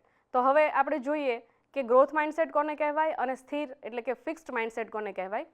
વિકાસશીલ માનસિકતા એટલે એવી માનસિકતા જેમાં વ્યક્તિ પોતાનામાં હકારાત્મક બદલાવ લાવવા માટે થઈને, વિકસિત થવા માટે તથા કંઈક નવું શીખવા માટે થઈને હંમેશા તત્પર રહેતું હોય છે. જ્યારે ફિક્સ્ડ માઇન્ડસેટવાળી જે વ્યક્તિ છે એ કેવી હોય છે? સ્થિર માનસિકતામાં વ્યક્તિ સંકુચિત હોય છે, સરળતાથી પોતાની જાત કે કોઈ પણ પ્રકારના બદલાવ માટે થઈને રેડી હોતું નથી. હવે એની માટે થઈ અને આપણે જે ઉદાહરણ લીધેલું, જે સ્ટોરી સરસ મજાની વિડીયો આપણે જોયેલો, એ ઉદાહરણ અહીંયા પણ આપણે લાગુ પાડી શકીએ.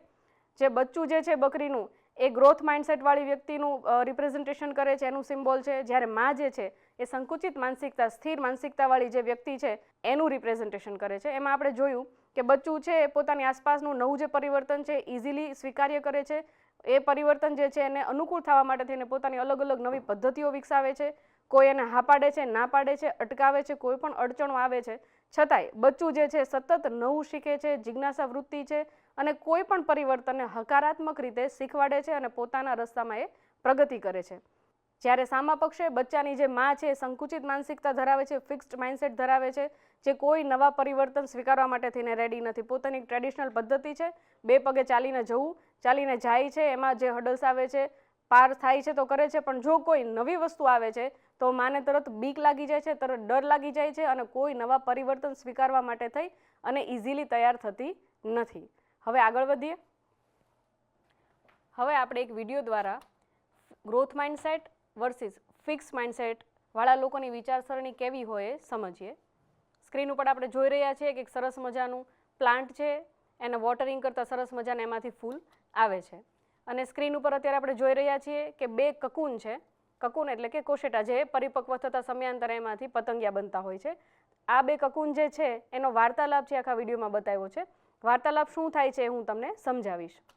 આ બંને જે કકૂન છે અંદર એવી વાતચીત કરે છે.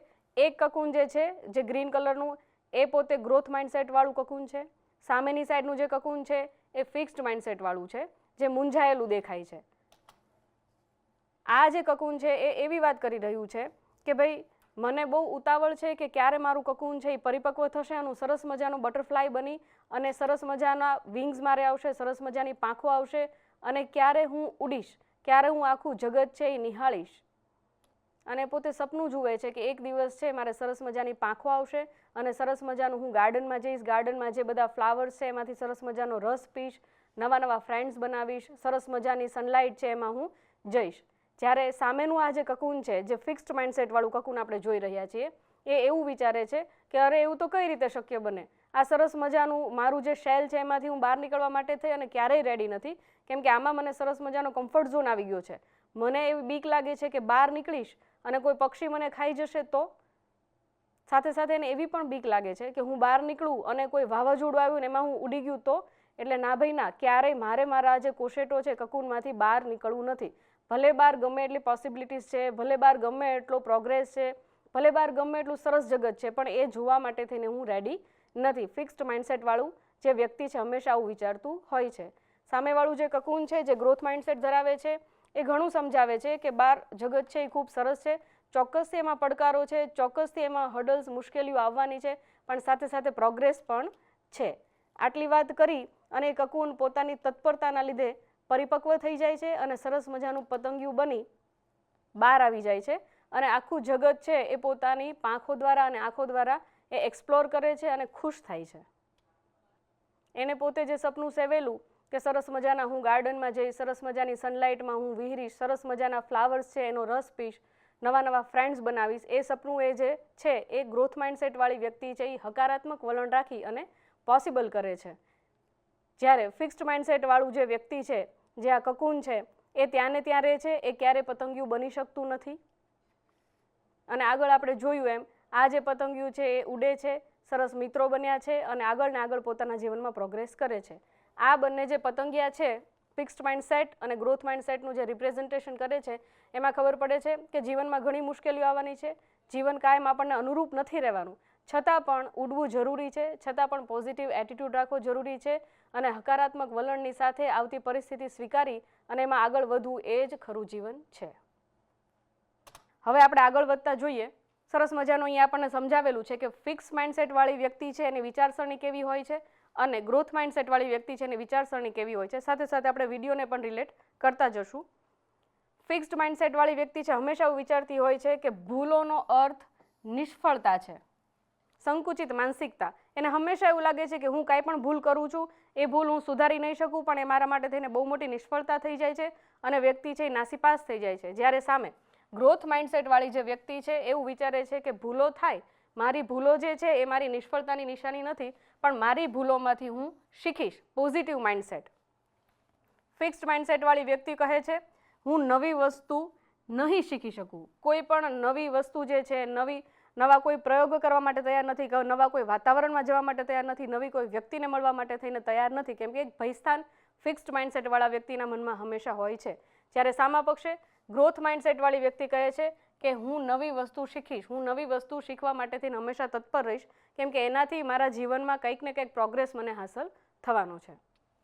ફિક્સ્ડ માઇન્ડસેટવાળી વ્યક્તિ હંમેશા એવું કહે છે કે હું મહેનત નહીં કરી શકું. હવે આપણી સંસ્કૃત ભાષા જે છે, સંસ્કૃતમાં સરસ મજાની સૂક્તિ કીધેલી છે અને સૂક્તિ એ મુજબ છે કે નહીં સુપ્તસ્ય સિંહસ્ય પ્રવિશંતિ મુખે મૃગાહા. સરસ મજાનું છે કે કાર્ય કર્યા વગર કોઈ પ્રકારનો પ્રોગ્રેસ, કોઈ પ્રકારની વસ્તુ, કોઈ પ્રકારનું અચીવમેન્ટ તમને મળતું નથી. પણ ફિક્સ્ડ માઇન્ડસેટવાળા એવું કહે છે કે નહીં કરી શકું. જ્યારે ગ્રોથ માઇન્ડસેટવાળી વ્યક્તિ છે એ આ સૂક્તિમાં માને છે અને વિચારે છે કે જો હું મહેનત નહીં કરું તો કોઈ પણ પ્રકારનો પ્રોગ્રેસ કે કોઈ પણ પ્રકારનું અચીવમેન્ટ મેળવી શકીશ નહીં. મહેનત કરવી ઘણી વખત સહેલી હોય છે, ઘણી વખત અઘરી હોય છે, ઘણી વખત મહેનતનું પરિણામ છે નિષ્ફળતામાં પણ પરિણમતું હોય છે. છતાં પણ ગ્રોથ માઇન્ડસેટવાળી વ્યક્તિ છે એવું જ વિચારે છે કે મારાથી બનતી મહેનત કરીશ, બેસ્ટ પોસિબલ વેઝથી હું મારી મહેનત કરીશ અને જીવનમાં કંઈક અચીવ કરવાનો પ્રયત્ન કરીશ.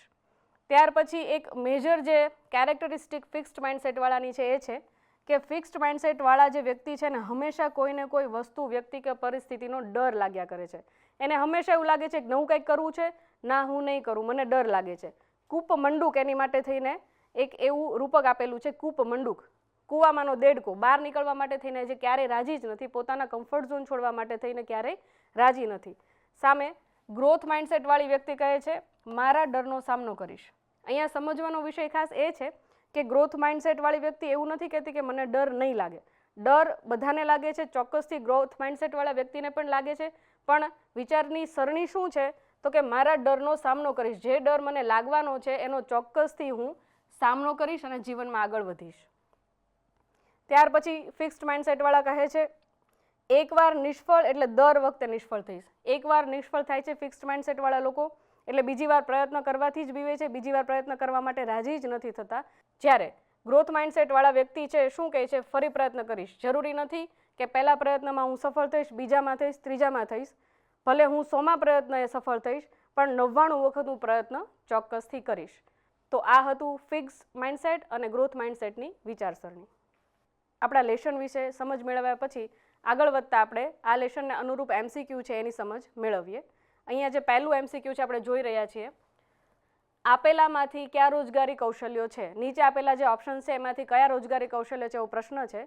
એમાં ઓપ્શનમાં છે ઓપ્શન એ નેતૃત્વ એટલે કે લીડરશિપ, ઓપ્શન બી સંવાદ કૌશલ્ય, ઓપ્શન સી છે ટીમવર્ક અને ચોથો ઓપ્શન જે છે ઓપ્શન ડી એ છે આપેલા તમામ. હવે આપણે લેશન આખું સમજ્યા છીએ અને આપણને ચોક્કસથી ખબર છે કે આમાં આપેલા જે કાંઈ ઓપ્શન્સ છે ઓપ્શન એ, બી અને સી એ ત્રણ જે છે રોજગાર કૌશલ્ય છે. ઓપ્શન એ નેતૃત્વ લીડરશિપનું રોજગારી કૌશલ્ય છે. ઓપ્શન બી છે સંવાદ કૌશલ્ય જેને કમ્યુનિકેશન સ્કિલ કહીએ છીએ, ખૂબ જ અગત્યનું રોજગારી કૌશલ્ય છે. ઓપ્શન સી ટીમવર્ક પણ અગત્યનું રોજગારી કૌશલ્ય છે. તો આ એમસીક્યુનો જવાબ થશે ડી આપેલા તમામ. બીજા નંબરનું જે એમસીક્યુ છે એ આપણે જોઈએ. સ્વયં શિક્ષણ માટે ખાલી જગ્યા ખૂબ જ જરૂરી છે, જેના ઓપ્શન્સ આ મુજબ છે. ઓપ્શન એ વિકાસશીલ માનસિકતા, ઓપ્શન બી માન્યતાઓ, ઓપ્શન સી છે સ્થિર માનસિકતા અને ઓપ્શન ડી છે વર્ગખંડ. આપણે બહુ ઇઝીલી સમજી શકીએ છીએ. માન્યતાઓ જે છે એ સ્વયં શિક્ષણ માટે થઈને જરૂરી નથી, ક્યારેક ઉલટાની અડચણ બનતી હોય છે. સ્થિર માનસિકતા છે, સંકુચિત માનસિકતાવાળા વ્યક્તિ છે એ ક્યારેય સ્વયં શિક્ષણ કરી શકતું નથી, નવું જે જાણવાનું હોય છે એ કરી શકતું નથી. સ્વયં શિક્ષણ માટે થઈને ડી વર્ગખંડનો જે ઓપ્શન છે એ બિલકુલ અનુરૂપ નથી, કેમ કે સ્વયં શિક્ષણ માટે થઈને જરાય જરૂરી નથી કે વર્ગખંડ હોવો પડે કે કોઈ શિક્ષકની હાજરી હોવી પડે. એટલા માટે જેને સ્વયં શિક્ષણ કીધેલું છે. તો ચોક્કસથી આ જે પ્રશ્ન છે એનો જવાબ થાય છે ઓપ્શન એ વિકાસશીલ માનસિકતા. ત્યાર પછીનો એમસીક્યુ છે એમસીક્યુ નંબર 3 એ જોઈએ. એમ્પ્લોયબિલિટી શબ્દમાં એમ્પ્લોય શબ્દનો અર્થ શું થાય છે, જેના ઓપ્શન્સ આ મુજબ છે. એ ક્ષમતા, બી કૌશલ્ય, સી રોજગાર અને ડી વિકાસશીલ. હવે આપણે ચોક્કસથી સમજીએ છીએ. આપણે આખો એમ્પ્લોયબિલિટી શબ્દ જે છે એને છૂટો પાડી અને એના જે ઇંગ્લિશ અને ગુજરાતી બંને જે મિનિંગ થાય છે આપણે અત્યાર સુધીમાં સમજી ચૂક્યા છીએ. ક્ષમતાનો મતલબ થાય છે એબિલિટી, કૌશલ્યનો મતલબ થાય છે સ્કિલ્સ, રોજગારનો મતલબ થાય છે એમ્પ્લોય, વિકાસશીલનો મતલબ થાય છે ગ્રોથ માઇન્ડસેટ. ચોક્કસથી આ જે પ્રશ્નનો જવાબ થાય છે એ રોજગાર, સી રોજગાર. ચોથા એમસીક્યુ તરફ આપણે આગળ વધીએ. હું મારી ભૂલોમાંથી શીખીશ, આ કઈ પ્રકારની માનસિકતા છે? ઓપ્શન આપેલા છે એ સ્થિર માનસિકતા, બી વિકાસશીલ માનસિકતા, 3 છે નકારાત્મક માનસિકતા અને ડી છે સંકુચિત માનસિકતા. આમાં બહુ ચોખ્ખો જવાબ છે સ્થિર, નકારાત્મક અને સંકુચિત માનસિકતાવાળા લોકો છે એ ક્યારેય એવું સમજતા નથી કે હું મારી ભૂલમાંથી શીખી શકીશ. એ હંમેશા એવું વિચારે છે કે મારી ભૂલ છે મારી નિષ્ફળતા છે. એટલે આ એમસીક્યુનો જે જવાબ છે એ ચોક્કસથી થશે બી વિકાસશીલ. પાંચમો એમસીક્યુ જોઈએ. રોજગારી કૌશલ્ય આપેલામાંથી કઈ બાબતમાં મદદરૂપ થાય છે? જેના ઓપ્શન્સ છે એ કારકિર્દીનો માર્ગ શોધવામાં, બી જે છે પ્રોફેશનલ બનવામાં, સી જે છે આત્મવિશ્વાસુ બનવામાં. આપણે સૌ જાણીએ છીએ કે આ ત્રણેય જવાબ જે છે એ જ આ પ્રશ્નનો જવાબ છે. એટલે આ એમસીક્યુનો જવાબ થશે ઓપ્શન ડી આપેલા તમામ. તો આજે આપણે સૌએ ઔદ્યોગિક તાલીમ સંસ્થામાં ચાલતા એમ્પ્લોયબિલિટી સ્કિલ્સ અંતર્ગતના ઇમ્પોર્ટન્સ ઓફ એમ્પ્લોયબિલિટી સ્કિલ્સ લેશનનું તાલીમ સહ માર્ગદર્શન મેળવ્યું. આભાર.